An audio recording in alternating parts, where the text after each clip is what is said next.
સામાન્ય આવક ધરાવતા વ્યક્તિને જો મકાન ખરીદવું હોય તો તેની પાસે લોન લીધા સિવાય બીજો કોઈ ઓપ્શન નથી હોતો. મોટાભાગના લોકોની જિંદગીના ઘણા વર્ષો હોમ લોનના હપ્તા ભરવામાં જ નીકળી જતા હોય છે અને તેમાં જો લોન ભરાય તે પહેલાં જોબ છૂટી જાય કે પછી ધંધો ઠપ થઈ જાય તો લોનના હપ્તા કઈ રીતે ભરાશે તેના ટેન્શનમાં માણસ અડધો થઈ જતો હોય છે. કદાચ આ જ કારણે ગુજરાતમાં હવે અફોર્ડેબલ પ્રાઇસમાં મકાન ખરીદવા માંગતા લોકોની સંખ્યા ઘટી રહી છે. સ્ટેટ લેવલ બેન્કર્સ કમિટી એટલે કે SLBCના રિપોર્ટ અનુસાર ફાઇનાન્શિયલ યર 2024-25માં ગુજરાતમાં હોમ લોન અકાઉન્ટ્સની સંખ્યામાં 35%થી પણ વધુનો તીવ્ર ઘટાડો નોંધાયો છે. મતલબ કે 2023-24માં હોમ લોન અકાઉન્ટ્સની સંખ્યા 6.9 લાખ હતી, જે 2024-25માં ઘટીને 4.46 લાખ થઈ ગઈ છે.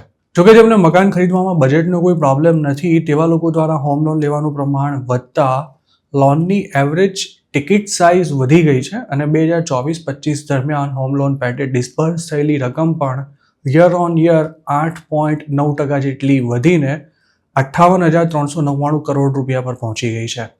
આ આંકડા દર્શાવે છે કે હવે ઘરનું ઘર મધ્યમ વર્ગની પહોંચની બહાર થઈ રહ્યું છે, જ્યારે જે લોકો ઘર ખરીદી રહ્યા છે તે વધુ રકમની લોન લઈ રહ્યા છે.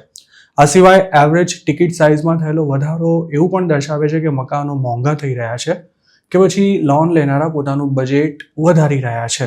SLBC ગુજરાતના એક સિનિયર અધિકારીએ અમારા સાથી એકવાર ટાઈમ્સ ઓફ ઇન્ડિયા સાથે વાત કરતા જણાવ્યું હતું કે ગત 6 મહિનામાં ખાસ કરીને અફોર્ડેબલ અને મિડ ઇન્કમ સેગમેન્ટમાં નવા ઘરોની માંગ દેખીતી રીતે ઘટી ગઈ છે. તેમનું એવું પણ કહેવું હતું કે HDFC ટ્વિન્સના મર્જરે ગત નાણાકીય વર્ષમાં અકાઉન્ટ્સ અને ડિસ્બર્સલની સંખ્યામાં ટેમ્પરરી વધારો કર્યો હતો, પણ હવે હાઈ બેઝ ઇફેક્ટ અને એન્ટ્રી લેવલ હાઉસિંગમાં વાસ્તવિક મંદી જોવા મળી રહી છે. અમદાવાદના ડેવલપર્સ પણ આવો જ ટ્રેન્ડ હોવાની વાતને સમર્થન આપી રહ્યા છે. તેમનું કહેવું છે કે લક્ઝરી હાઉસિંગમાં આકર્ષણ જળવાઈ રહ્યું છે અને ખાસ કરીને સ્ટેબલ ઇન્વેસ્ટમેન્ટ શોધતા NRIs તેમજ ઊંચી આવક ધરાવતા લોકો લક્ઝરી હાઉસમાં ઇન્વેસ્ટમેન્ટ કરી રહ્યા છે, જ્યારે મિડ ટિયર અને અફોર્ડેબલ હાઉસિંગ પ્રોજેક્ટમાં લોકોની ઇન્ક્વાયરી ઘટી છે અને આ પેટર્ન માત્ર અમદાવાદ, સુરત કે વડોદરા જેવા મોટા શહેરોમાં જ નહીં પણ સમગ્ર ગુજરાતમાં જોવા મળી રહી છે.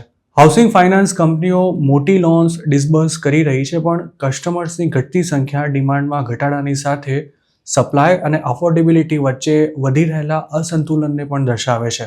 ક્રેડાઈ અમદાવાદના વાઇસ પ્રેસિડેન્ટ વિરલ શાહનું માનીએ તો કોવિડ પછી મકાનોની ડિમાન્ડ વધી હતી, કેમ કે લોકો પોતાના ઘરોને અપગ્રેડ કરવા માંગતા હતા કે પછી ભાડાના મકાનમાંથી પોતાના ઘરમાં જવા માંગતા હતા.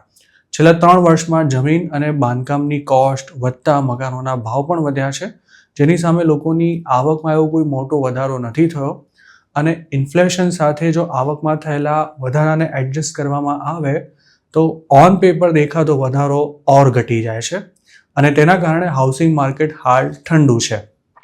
અફોર્ડેબલ હાઉસિંગમાં ડિમાન્ડની સાથે માર્જિન પણ ઘટતા હવે બિલ્ડર્સે 1 અથવા 2 BHK ફ્લેટ્સ બનાવવાનું પણ ઘણું ઓછું કરી દીધું છે.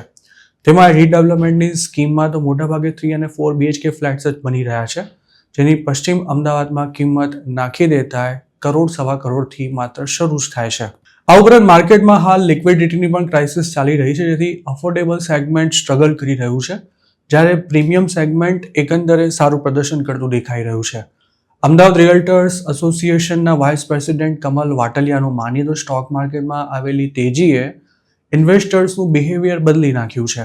તેમણે એમ પણ જણાવ્યું હતું કે છેલ્લા 3 વર્ષમાં સ્ટોક માર્કેટ રેકોર્ડ હાઈ પર પહોંચી ગયું છે, જેથી ઘણા ટ્રેડિશનલ રિયલ એસ્ટેટ ઇન્વેસ્ટર્સે મકાનોના ડાઉન પેમેન્ટમાં રૂપિયા રોકવાને બદલે ઇક્વિટીમાં પૈસા લગાવ્યા છે અને તેનાથી મકાન ખરીદવાના નિર્ણયો પાછા પણ ઠેલાયા છે. જોકે છેલ્લા 5 વર્ષમાં સરેરાશ લોન ટિકિટ સાઇઝ 66% જેટલી વધી ગઈ છે, પરંતુ એક્સપર્ટ્સ એવી ચેતવણી આપી રહ્યા છે કે તેનો મતલબ એવો ન કાઢવો જોઈએ કે લોકોની વેલ્થ વધી રહી છે.